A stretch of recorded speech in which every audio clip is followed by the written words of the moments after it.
The 11th error in the Quran we'd like to look at is summarised by the statement that Pharaoh, who was a king of Egypt in 1500 BC, and Haman, who lived in 510 BC in Persia, never met each other. They lived 1,000 years apart. In the Quran, in Surah Story number 28 verse 38, we read as follows: Pharaoh said, O chiefs, I know not that you have an ilah, a god, other than me. So kindle or make for me a fire, O Haman, to bake bricks out of clay, and set up for me a sar, a lofty tower or palace. Here we have Pharaoh, king of Egypt, in Moses' time, speaking to Haman, who was a Persian government officer in 510 BC. Pharaoh's telling Haman to make a fire to bake bricks out of clay to build a tower. We asked the question, when did Pharaoh live? Well, if you look at your Schofield Bible, you read Exodus chapter 5 verse 1, and afterward Moses and Aaron went in and told Pharaoh. The date at the top of the page is 1491 BC, years before Christ. Let's approximate this as 1500 years before Christ, when Pharaoh and Moses lived. We want to ask also the question, when did Haman live? Well, if you look in the Bible at the book of Esther, chapter 7 verse 1, we read, So the king and Haman came to banquet with Esther the queen. This is King Kashayashar of Persia, who had Haman as one of his government officers, came to banquet or have a meal with Esther the queen. The date at the top of the page, and confirmed by history, is 510 years before Christ. Let's call this approximately 500 years before Christ. We asked the question, how many years are there from Pharaoh, 1500 BC, to Haman, 500 BC? The answer is 1,000 years. Pharaoh was dead 1,000 years before Haman lived. This is a very big mistake in the Quran. And Egypt was about 2,000 kilometres away from Persia. So Pharaoh, king of Egypt, and Haman, government officer in Persia, never met each other. Pharaoh was dead 1,000 years before Haman ever lived. And you might ask the question, well, how did this mistake get into the Quran? And the answer is very simple. Muhammad knew a lot of Jewish people living in Arabia, and the Jewish people told Muhammad about Bible characters. The Jewish people told Muhammad that Pharaoh was a very bad king because he killed a lot of Jews, Jewish baby boys, and persecuted the Israelites. The Jews told Muhammad that Haman was a very bad person because he plotted to destroy the entire Jewish nation of people in Persia. Now, the problem here is that Muhammad and the Arabs did not have a dating system to date the events of ancient history. The Arabs in Muhammad's time did not have libraries. That's why when they attacked Persia and other countries, they burnt the libraries of Persia and Egypt and elsewhere, destroying many priceless, precious documents. So because they never had a dating system to date the events of ancient history, Muhammad guessed and presumed that Pharaoh, king of Egypt, and Haman, government officer in Persia, both lived together, and this conversation was made up when it never took place. This is a completely false statement. It's a historical blunder. Muhammad didn't understand the error of Pharaoh being dead 1,000 years before Haman ever lived. This proves 4 things. It proves, number 1, that the Quran is a false, fake, lying book with such a historical mistake as this. It proves Muhammad is a false, fake, lying prophet. It proves that Allah is a false god, and it proves that Islam is a false religion, and we can confidently reject these as deceiving religions and deceiving prophet and deceiving book. The 12th problem in the Quran that we've looked at is summarised by the statement that Moses, who lived in 1500 BC, and the Samaritans, who lived in 700 BC, never met each other. They lived 800 years apart. This is another historical mistake. In Quran Surah Taha 20 verse number 95, we read here, Moses said, And what is the matter with you, O Samiri? Why did you do so? Here we have Moses asking the Samiri, why did you build the golden calf? Well, the problem is that when Moses came down from getting the 10 Commandments, he found the Israelites worshipping a golden calf. It was certainly not the Samiri or the Samaritans who built the golden calf, but it was Israelites. So who are the Samiri? Well, if you remember in 721 before Christ, the Assyrians came and attacked the northern kingdom of Israel, killed many Israelites, took them captive, and made many of the Israelites marry people from other nations. These children born to this mixture of racial marriage between Israelites and other nations, the children were known as Samaritans. The Samaritan race only came into existence around 700 before Christ. The Samaritans did not exist in Moses' time in 1500 BC. But the Quran, once again, because Muhammad never had a dating system to date the events of ancient history, Muhammad guessed that Moses and the Samiri or the Samaritans both lived at the same time. This is a historical blunder. This proves four things. It proves the Quran is a false book, it proves Muhammad is a false prophet, it proves Allah is a false God, and it proves Islam is a false religion, and we can reject these as deceiving books and prophets. The 13th problem with the Quran we'd like to consider is summarised by the true statement that all fruit do not come in pairs of male and female. There are no male or female apples or oranges. In the Quran, Surah Thunder, Surah number 13 verse 3, we read, "He it is who spread out the earth and placed therein firm hills and flowing streams, and of all fruits he placed therein two spouses, male and female." So the Quran tells us that of all fruits, Allah has created male and female. I would like to ask the question to people who believe the Quran, have you ever seen Mr. Banana and Mrs. Banana? Can you get for me Mr. Apple and Mrs. Apple? Please show me Mr. Watermelon and Mrs. Watermelon. Have you ever seen Mr. Grape and Mrs. Grape? No, there's no such thing. Fruit do not have gender or sex. This is a serious mistake in the Quran. Muhammad guessed, but he guessed wrong. Some trees might have male and female, but it's talking about fruits, not trees.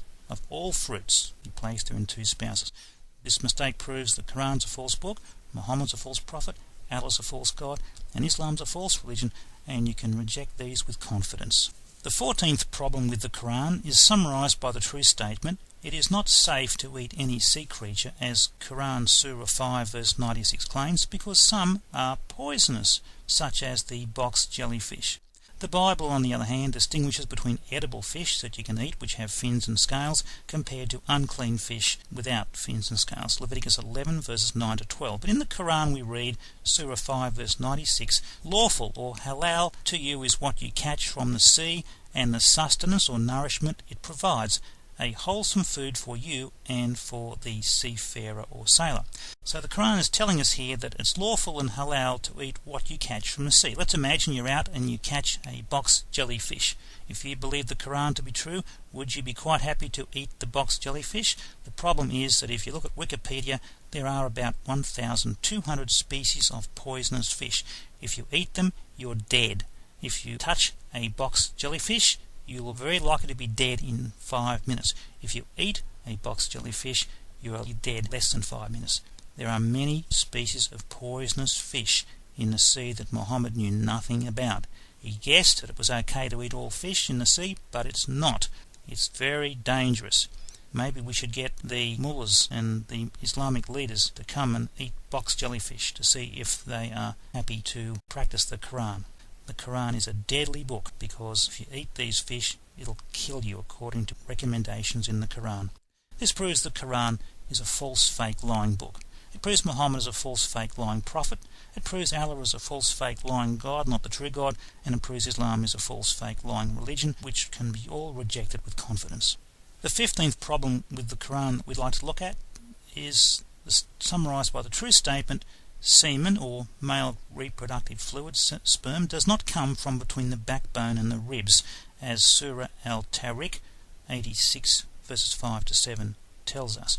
"He is created from a water gushing forth, proceeding from between the backbone and ribs."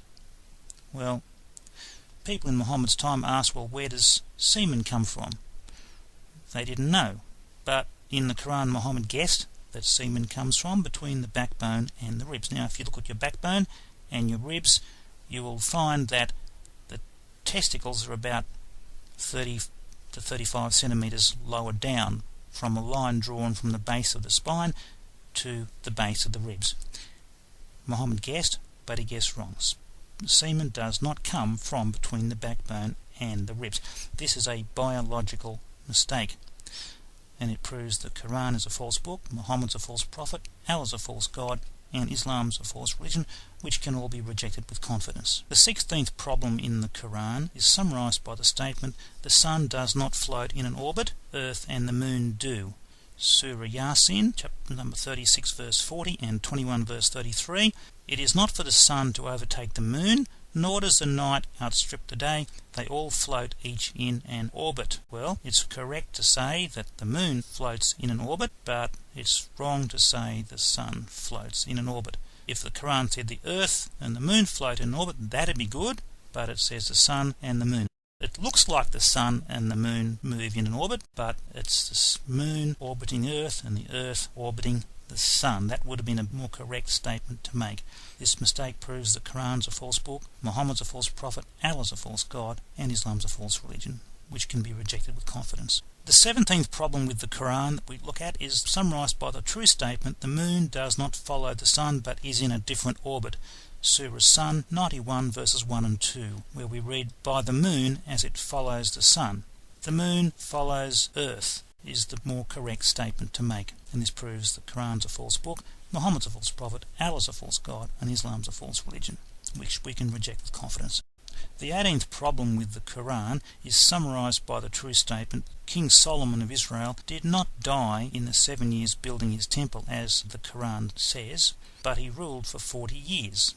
This is stated in 1 Kings 11 verse 42 and 1 Kings 6 verse 38. But in the Quran, Surah 34 verse 14, we read, when we, Allah, decreed Solomon's death, they, that is jinn building his temple, did not know that he was dead until they saw a worm eating away his staff or his walking stick.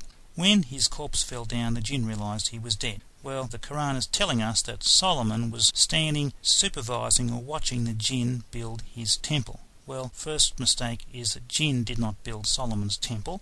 It was men, workers. About 153,000 built the temple. The second mistake here is it says that when Allah decreed Solomon's death, Solomon stayed standing up for a period of time as long as it would take until a worm ate away his staff. And then when the worm ate the staff, his corpse fell down, and the jinn realized he was dead, and so the jinn realized that they'd been working to build the temple, thinking that Solomon was supervising them, when in reality Solomon was dead, according to the Quran. Now, the problem here is that when a person dies, everybody falls down. Nobody dies and remains standing. This is completely false and contrary to universal experience in human history. Everyone who dies falls over. But why did Solomon not fall over when he died? And another mistake in this passage is talking about how long he stayed standing up. The Quran says he stayed standing up in a state of death until a worm ate away his staff. Now, how long would it take a worm to eat away a walking stick or a staff? It could take 20, 30, 40 years. So the Quran is suggesting to us that Solomon remained dead, standing up for 20, 30, 40 years, and nobody knew anything about it. Nobody had the slightest thought that Solomon was dead. But today we know when a body dies, it decomposes and it begins to give off a bad smell. Did nobody notice the bad smell that was coming from Solomon's dead body? Did nobody notice it strange that Solomon never ate food for 20 to 40 years? Did no one think it strange that Solomon never drank any water for 20 to 30 years? Did no one think it strange that Solomon stayed standing up for 20 to 30, 40 years and never went to sleep for that period of time? No, the whole story is completely false. It's contrary to how life is arranged. Everyone who dies falls down. And why did nobody notice that Solomon had died? The story is wrong in every respect, and proves the Quran is a false, fake, lying book. It proves that Muhammad is a false, fake, lying prophet. It proves Allah is a false, fake, lying God. And it proves Islam is a false, fake, lying religion. And these four can be rejected with confidence, and the world will be a better place.